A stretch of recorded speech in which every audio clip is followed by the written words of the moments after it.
Assalamualaikum warahmatullahi wabarakatuh. Sahabat Sentong sekalian dimanapun Anda berada, hari ini saya ingin bicara mudoroso masih tentang pilkada.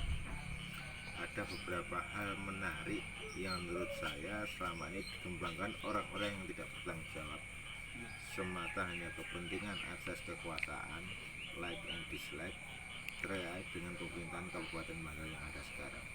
Menurut saya wajar-wajar saja karena ini jelang pilkada, semua orang pasti berebut simpati. Hanya satu hal yang ingin saya luruskan di sini, ada beberapa berita hoax ataupun upaya mendiskreditkan incumbent, dalam hal ini bupati dan wakil bupati sesungguhnya, karena mereka masih sepasang meskipun mereka akan berlaga di pilkada yang akan datang. Satu, sekali lagi saya ingin bicara tentang proyek Taman Sari dan Makaryo Mangun Desa. Ketika bicara proposal Taman Sari, mestinya harus dipahami bahwa ini adalah rencana pembangunan jangka panjang Bantul. Sementara Makaryo Mangun Desa adalah janji-janji kampanye Harsono Halim sebagai bagian dari rencana pembangunan jangka menengah dari Kabupaten Bantul. Artinya apa? Untuk menggapai proyek Taman Sari, maka Makaryo Mangun Desa itu diimplementasikan.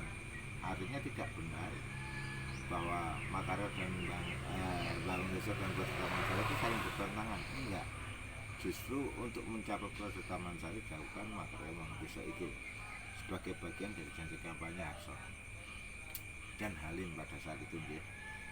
Kemudian yang kedua, ketika Harsono membangun kota Bantul, artinya Bantul betul-betul punya ibu kota, punya identitas, dengan termasuk membagi Jalan Jenderal Sudirman menjadi dua. Bukan saja kemudian ini membuat Bantul menjadi lebih minim, tidak ada lagi kecelakaan lalu lintas yang sering terjadi pada saat masih menjadi satu jalur yang besar dengan pohon perindang yang kadang menutupi pandangan mata dan akarnya merusak jalan sehingga menimbulkan banyak kecelakaan lalu lintas yang bahkan berakibat korban meninggal dunia.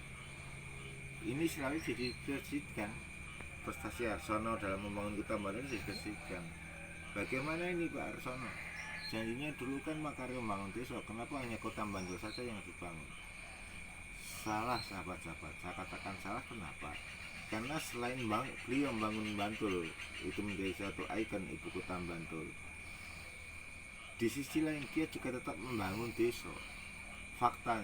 Ini fakta, bukan hanya hoax atau ucapan pemanis saja. 2015 indeks desa mandiri di Bantul itu hanya ada 12 desa. Dalam kurun waktu pemerintahan Harsono 2020 sekarang capainya adalah 27 desa. Peningkatan 100% itu pasti yang luar biasa, tapi itu tidak diketahui oleh masyarakat, oleh publik, dan sengaja ditiupkan pihak-pihak yang tidak senang sehingga mendegradasi prestasi Harsono hanya seolah bangun kota Bantul saja. Enggak, seperti janjinya Makaryo Mangun Desa, ada peningkatan yang luar biasa. Indeks desa mandiri itu dari 12 di tahun 2015 hanya 12 desa, kemudian menjadi 27 desa. Ini fakta based on data. Kemudian ketika terjadi bencana siklon beberapa waktu lalu, kita masih ingat ada beberapa pihak yang ketika untuk meraih simpati mengklaim pembangunan jembatan yang ada di Bantul, 5 jembatan yang rusak itu dibangun dengan dana aspirasi anggota dewan salah satu partai.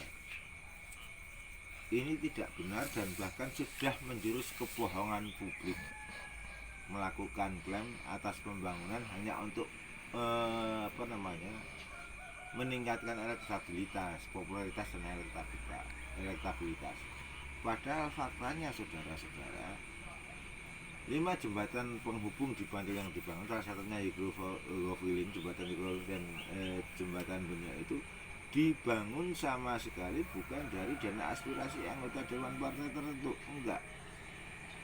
Dana pembangunan jembatan ini adalah dari BNPB pusat.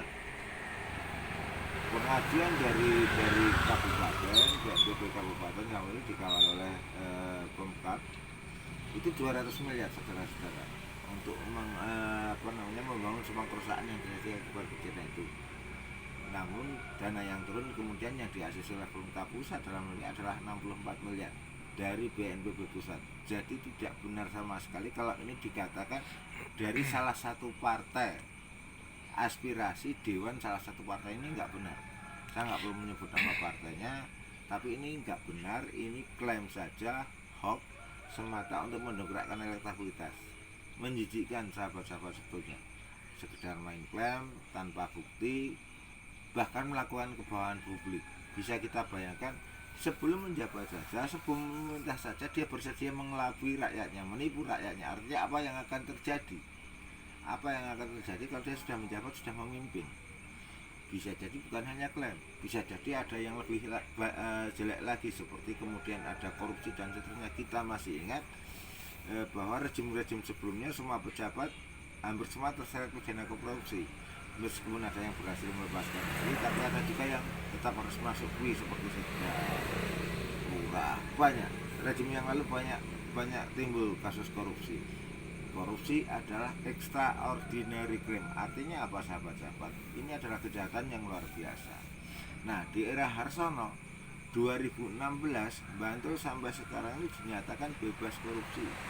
Bahkan KPK memberikan penghargaan pada Kabupaten Bantul dengan memberikan hibah 6 unit mobil damkar dan 3 unit mobil transportasi besar, dalam hal ini bis, 3 unit, sahabat-sahabat. Kepala daerah lain takut dengan KPK, tapi di Bantul KPK datang justru dengan hibah yang luar biasa. Artinya apa? Pemerintah berhasil menjalankan yang namanya clean and good governance. Ini adalah pemerintahnya Soeharsono.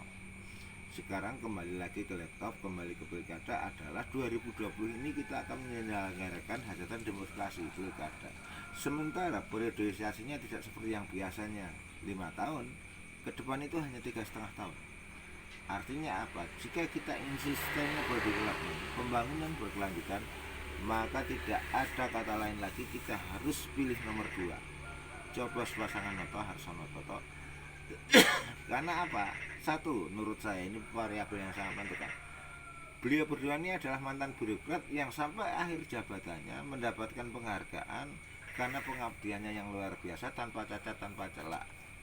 Misal Soeharsono dapat penghargaan langsung dari Presiden SBY atas karir pengabdiannya ketika beliau masih menjadi atau berkarir di Polri.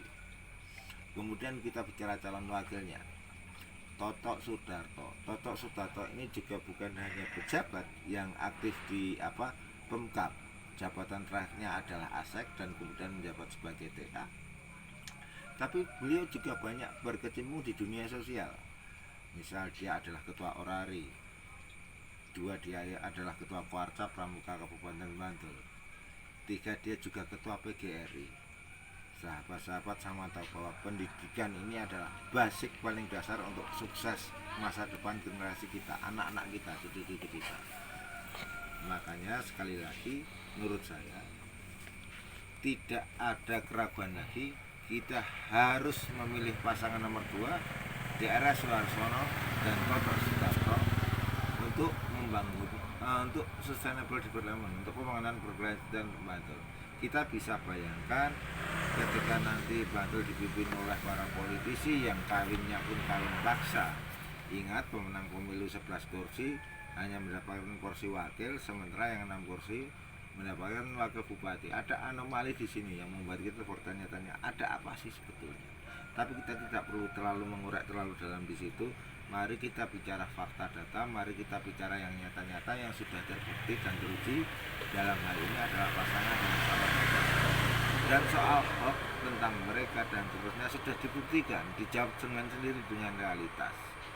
Bahwa Harsono tidak lalu mengklaim atau mengaku-aku sebagai yang paling sukses mendrive pembangunan di Bantul, tapi faktanya ada dan nyata 31 penghargaan. Itu bukan main-main. Termasuk kalau ada yang mengklaim bahwa besok ke depan saya akan begini begitu, reformulasi birokrasi begini begitu. Harsono sudah membuktikan dengan penghargaan AKIP, sudah mendapatkan penghargaan atas reformasi birokrasi. Itu nyata, diberi tingkat nasional bahkan, termasuk tentang makarya pembangunan desa. Salah kalau dikatakan bahwa hanya kota Bantul yang dibangun, enggak. Indeks desa mandiri dari 12 menjadi 27 itu bukan kaleng-kaleng, prestasi yang luar biasa. Oke sahabat Centong Channel sekalian, aku koncomu, aku dulurmu, Bilih Harsono Toto, Bene Bandel Maju. Salam putih. Assalamualaikum warahmatullahi wabarakatuh.